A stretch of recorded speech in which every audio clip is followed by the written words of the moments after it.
बहुत प्यारे और मोहतरम, जिनको मैं अपना बड़ा भाई कहती हूं, एहसन इकबाल साहब, मेरा छोटा भाई अहमद इकबाल, अकमल सरगाला साहब, राना मन्नान खान साहब, ख्वाजा वसीम भट्ट साहब, बिलाल अकबर खान साहब। वाह बिलाल, किधर है बिलाल? यूथ माशाल्लाह, मैंने देखा ये ग्रीन जैकेट्स में ये बिलाल की फोटोज लगी हैं।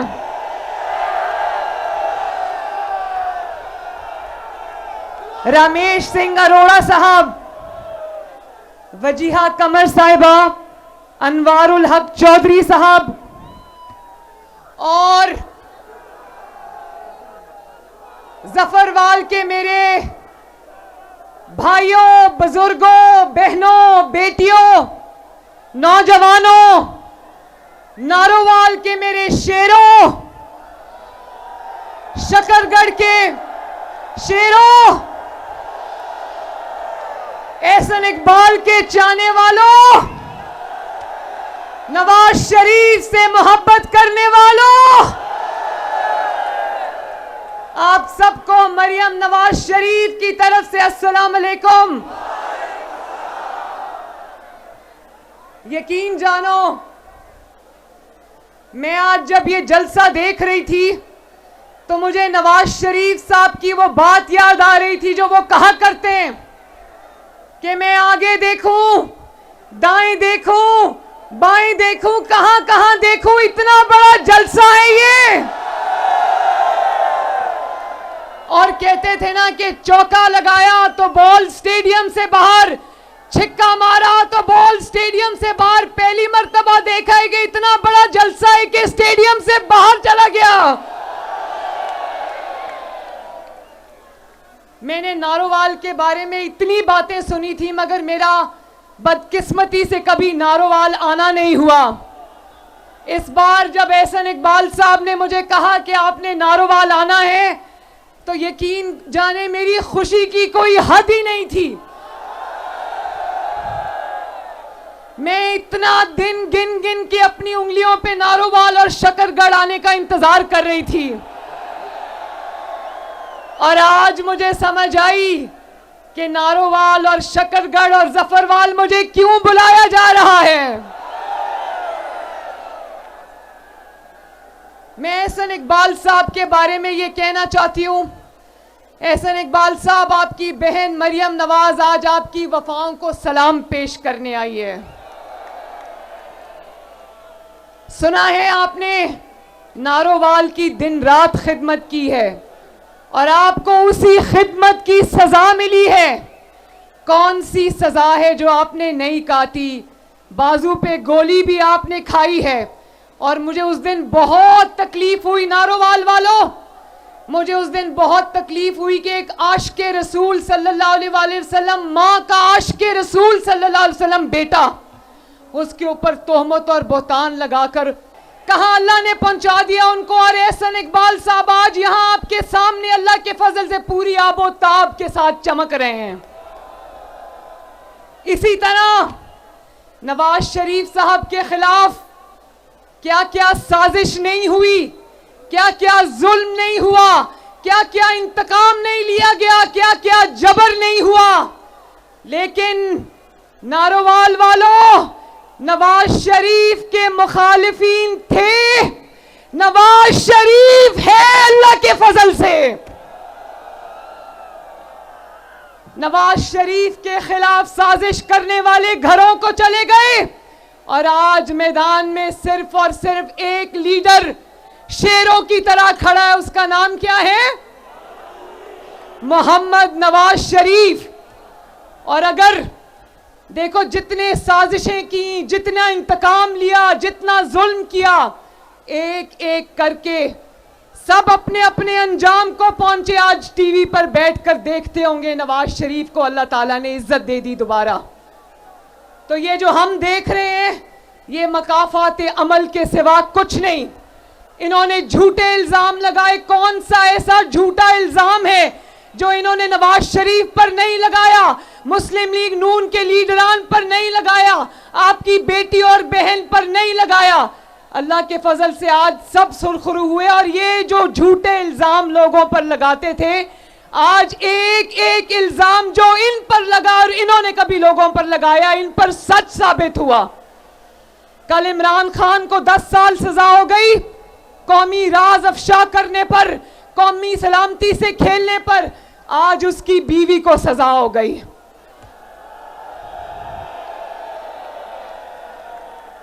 ये लोगों को चोर चोर कहते रहे।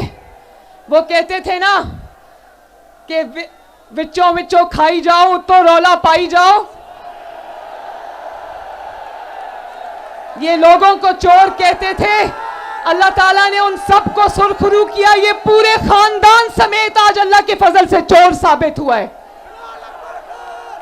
मैं इसकी बीवी की गिरफ्तारी पे खुश नहीं हूं, मैं किसी की तकलीफ पे खुशी नहीं मनाती, लेकिन एक निजाम आसमान से भी चलता है।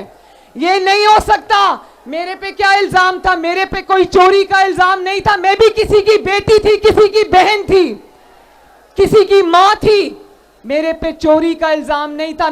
मुझे सजा सिर्फ इस बात की मिली कि बाप का साथ क्यों दिया, बाप के साथ खड़ी क्यों हुई। लेकिन बुशरा बीबी पे ये इल्जाम नहीं था। बुशरा बीबी के ऊपर तोशा खाना से हीरे जवाहरात लेकर, हीरों के सेट लेकर, घड़ियां लेकर बेचने का, चोरी करके बेचने का इल्जाम था, जो साबित भी हुआ। आज जो आज टीवी पर बैठकर कह रहे हैं ये नहीं होना चाहिए था, क्यों नहीं होना चाहिए था? अगर कोई वजीर आजम चोरी करता है और अगर कोई वजीर आजम की बीवी चोरी करती है, तो क्या इसलिए उसको छोड़ दिया जाए और कानून हरकत में ना आए कि वो वजीर आजम है या वजीर आजम की बीवी है? बताओ नारोवाल वालों।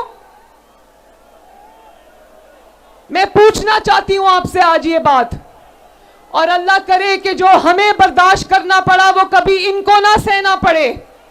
मैं अपने बाप के साथ अपनी मां को लंदन में छोड़ के आई और अपने बाप के साथ मैंने गिरफ्तारी दी। अडियाला में मैं अपने वालिद के साथ रही। वालिद पास ही होते थे लेकिन मुझे मिलने की इजाजत नहीं थी।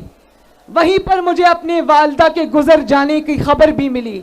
मैं कहती हूं अल्लाह करे ये कभी किसी दुश्मन के साथ भी ना हो। उसके बाद जब मुझे दोबारा गिरफ्तार किया तो मैं अपने वालिद को जेल में मिलने गई थी। नारोवाल वालों, मैं अपने वालिद को जब जेल में मिलने गई, इन्होंने मेरे वालिद को दफ्तर में जेल के आकर मेरे वालिद के सामने मुझे गिरफ्तार किया। नवाज शरीफ ने कहा, एक जुमला कहा उस दिन नैब से, एक जुमला मेरी बहनों। नवाज शरीफ ने जब नैब मुझे उनके सामने गिरफ्तार करने आई तो नवाज शरीफ साहब ने कहा मेरे सामने गिरफ्तार करने की क्या जरूरत थी? बाप के सामने बेटी को गिरफ्तार करने की क्या जरूरत थी? बाहर आ रही थी ना तो कर लेना था गिरफ्तार। तो मैं ये याद रखना नैब वालों, नवाज शरीफ ने कहा कि वक्त कभी एक जैसा नहीं रहता। और आज देख लो, नवाज शरीफ ने अपना मुकदमा साकिब निसार पे नहीं छोड़ा। नवाज शरीफ ने अपना मुकदमा उमर अता बंदयाल पे नहीं छोड़ा। नवाज शरीफ ने उंगली उठा के कहा था कि मैं अपना मुकदमा अल्लाह ताला के पास लेकर जाऊंगा, और उसने अल्लाह ताला पे छोड़ा, आप पर छोड़ा। और आज देखो अल्लाह ताला ने नवाज शरीफ को किस तरह अल्लाह के फजल से सुरखरू किया। ये मुकदमा में जल्दबाजी में फैसला किया गया है। तो मैं नारोवाल, शकरगढ़ और जफरवाल से पूछना चाहती हूं कि जल्दी जल्दी में ये फैसला किया गया है। 1.5-2 साल से तो ये तमाशा हम देख रहे हैं, पूरी कौम अपनी टीवी स्क्रीन्स पर देख रही है कि जब पुलिस ये अदालत लेके जाने के लिए आती थी जमान पाक, तो कभी पेट्रोल बमों से पुलिस पर हमला करते थे, कभी डंडों से पुलिस वालों की हड्डियां तोड़ते थे, और फिर जब जाने का मौका आया, अदालत हिसाब किताब देने का मौका आया, तो व्हील चेयर पे बैठ गए, कभी प्लास्टर चढ़ा लिया टांग के ऊपर।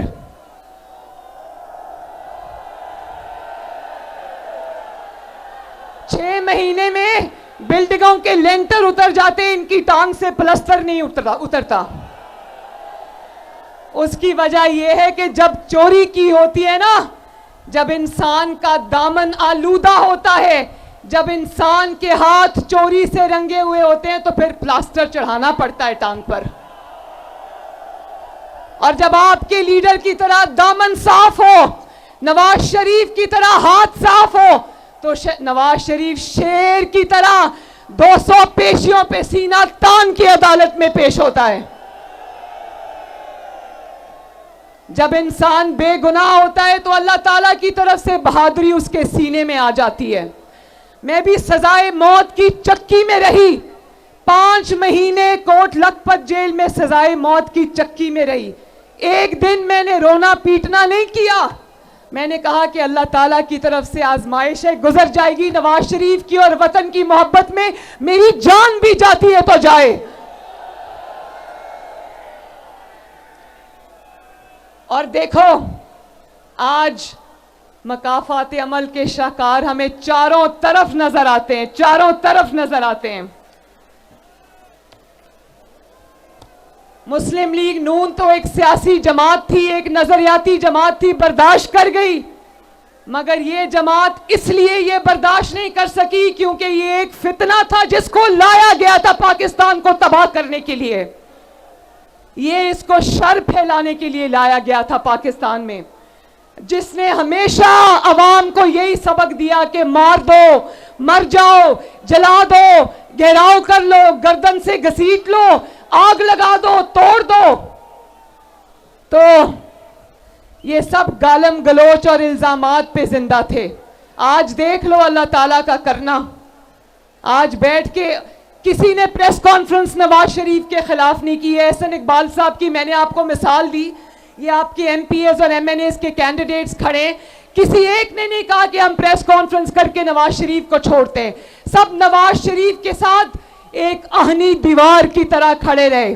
और मैं आपको भी शाबाश देना चाहती हूं, जिस तरह आपने मुश्किल वक्त में नवाज शरीफ का साथ निभाया।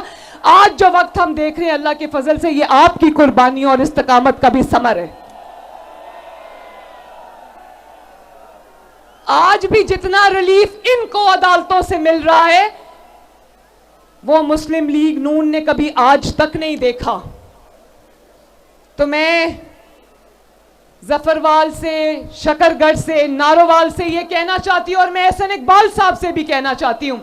एहसन इकबाल साहब, जिस तरह नारोवाल में आपने तरक्की दिन रात की, नारोवाल को सजाया, नारोवाल को बनाया, अब ये आपकी जिम्मेदारी और मेरी जिम्मेदारी है कि हम शकरगढ़ को और जफरवाल को भी इसी तरह सजाएंगे और बनाएंगे और तरक्की देंगे इंशाल्लाह। और एहसन इकबाल साहब ने कहा कि आपका मुतालबा है कि नारोवाल शकरगढ़ रेलवे सेक्शन को बहाल किया जाए, तो इंशाअल्लाह ताला ये वादा रहा कि आप शेर को वोट दो, यहां से शेर जीतेगा। इंशाअल्लाह ताला नवाज शरीफ साहब से कहकर ये नारोवाल शकरगढ़ रेलवे सेक्शन को हम बहाल कराएंगे।